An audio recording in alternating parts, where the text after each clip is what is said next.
दोस्तों 25 जून 1983 को क्रिकेट का मक्का कहे जाने वाले लॉर्ड्स के मैदान पर हुआ तीसरे वर्ल्ड कप का फाइनल मुकाबला। दर्शकों से खचाखच भरा लॉर्ड्स का ऐतिहासिक मैदान। 2 बार के चैंपियन वेस्टइंडीज के सामने थी भारत की टीम, जो कई उलटफेर करते हुए पहली बार फाइनल में जगह बनाने में कामयाब रही थी। भारत के जिन फैंस को टूर्नामेंट में टीम से 2 मैच जीतने की भी उम्मीद नहीं थी, वो फैंस इंग्लैंड के दर्शकों से टिकट खरीदकर फाइनल देखने पहुंच गए। टीम इंडिया इंग्लैंड को हराकर ही फाइनल में पहुंची थी। सभी दांव वेस्टइंडीज की जीत पर लगे थे, लेकिन भारतीय फैंस को टीम इंडिया से इतिहास रचने की उम्मीद थी, क्योंकि कपिल देव की कप्तानी में खेल रही टीम लीग दौर में क्लाइव लॉयड की दिग्गज टीम को धूल चटा चुकी थी। वेस्टइंडीज के कप्तान क्लाइव लॉयड ने भारत के खिलाफ टॉस जीत लिया और लॉर्ड्स की हरी पिच पर लॉयड को पहले गेंदबाजी करने का फैसला लेने में कोई दिक्कत नहीं हुई। पहले बैटिंग करने उतरी भारतीय टीम की तरफ से सुनील गावस्कर और के श्रीकांत बैटिंग करने उतरे।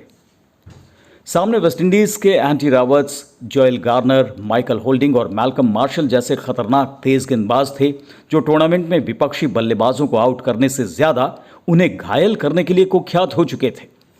रॉबर्ट्स के सामने गावस्कर बगैर हेलमेट के बैटिंग करने के लिए खड़े हो गए, लेकिन वो ज्यादा देर तक टिक नहीं सके और 5वें ही ओवर में रॉबर्ट्स ने विकेटकीपर के हाथों उन्हें कैच आउट करा दिया। गावस्कर सिर्फ 2 रन ही बना सके। 2 रन पर पहला विकेट गंवाने के बाद तीसरे नंबर पर मोहिंदर अमरनाथ बल्लेबाजी के लिए पहुंचे। उन्होंने श्रीकांत के साथ पारी आगे बढ़ाई और विंडीज बॉलर्स विकेट के लिए अब तरसने लगे। श्रीकांत ने एक छोर से चौके लगाने शुरू किए और दूसरे विकेट के लिए 50 रन की पार्टनरशिप पूरी हो गई। लेकिन 7 चौके और 1 छक्का लगा चुके श्रीकांत 38 रन बनाकर मार्शल की गेंद पर एलबीडब्ल्यू हो गए। फिर भी अमरनाथ डटे रहे और उन्होंने यशपाल शर्मा के साथ 31 रन जोड़े। लेकिन जब वो 79 गेंदों में 26 रन बनाकर खेल रहे थे, तभी होल्डिंग की गेंद सीधे उनके स्टंप्स में जा लगी और भारत का स्कोर हो गया 3 विकेट पर 90 रन। 2 रन बाद यशपाल भी कैच आउट हो गए। नंबर 5 पर उतरे संदीप पाटिल, जिन्होंने वर्ल्ड कप को लेकर कहा था कि वो तो टूर्नामेंट से ज्यादा बकिंघम पैलेस, हाइड पार्क और ट्रफलगर 5 स्क्वायर देखने को लेकर ही उत्साहित थे। यानी उन्हें भी खुद से और टीम से ज्यादा उम्मीद नहीं थी। लेकिन अब वो विंडीज पेसर्स के सामने फाइनल में बैटिंग कर रहे थे। टीम का स्कोर 92 रन पर 4 विकेट था। यहां से उन्होंने एक छोर से रन बनाने शुरू किया और इसी बीच उनके सामने कपिल देव 15 रन बनाकर आउट हो गए। कपिल के बाद कीर्ति आजाद खाता भी नहीं खोल सके और रॉजर बिन्नी 2 रन ही बना सके। दोनों को एंडी रॉबर्ट्स ने कैच आउट कराया और भारत का स्कोर 90 रन पर 2 विकेट से 130 रन पर 7 विकेट हो गया। लेकिन पाटिल एक छोर पर टिके रहे। उन्होंने मदन लाल के साथ 23 रन की पार्टनरशिप की और टीम इंडिया को 150 के पार पहुंचाया। लेकिन 29 बॉल पर 27 रन बनाकर वो भी आउट हो गए। अंत में मदन लाल ने 17, विकेटकीपर सैयद किरमानी ने 14 और गेंदबाज बलविंदर संधू ने 11 रन बनाकर भारत को 183 रन तक पहुंचाया। विंडीज पेसर्स ने 60 ओवर के मैच में टीम इंडिया को 54.4 ओवर में ही ऑल आउट कर दिया। इस तरह डिफेंडिंग चैंपियन के सामने टीम इंडिया 200 रन भी नहीं बना सकी थी। अब अगली चुनौती कपिल देव के सामने टीम को मोटिवेट करने की थी।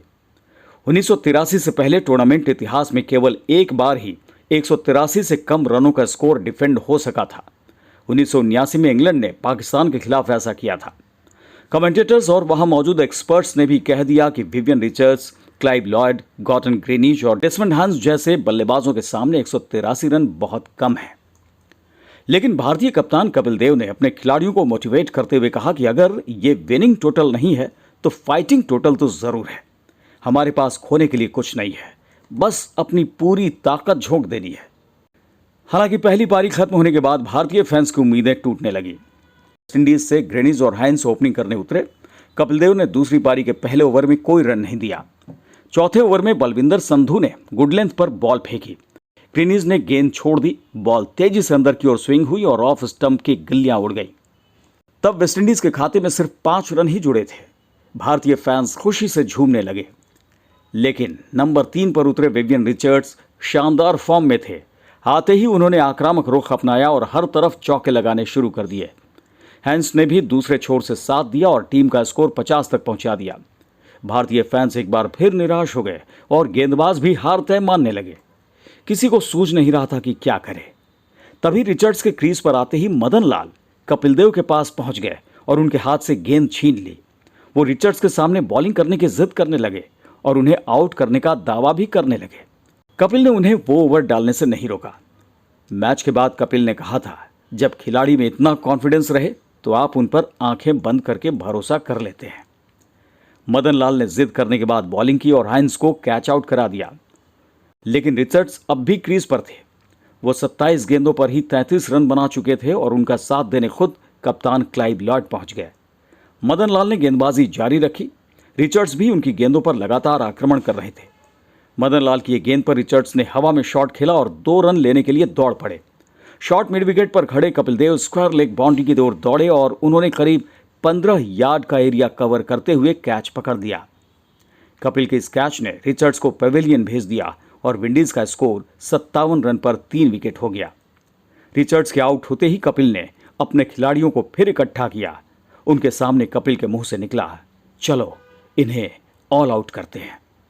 खिलाड़ियों का जोश फिर से हाई हो गया और उन्होंने दुगनी एनर्जी से विंडीज खिलाड़ियों की घेरेबंदी कर दी।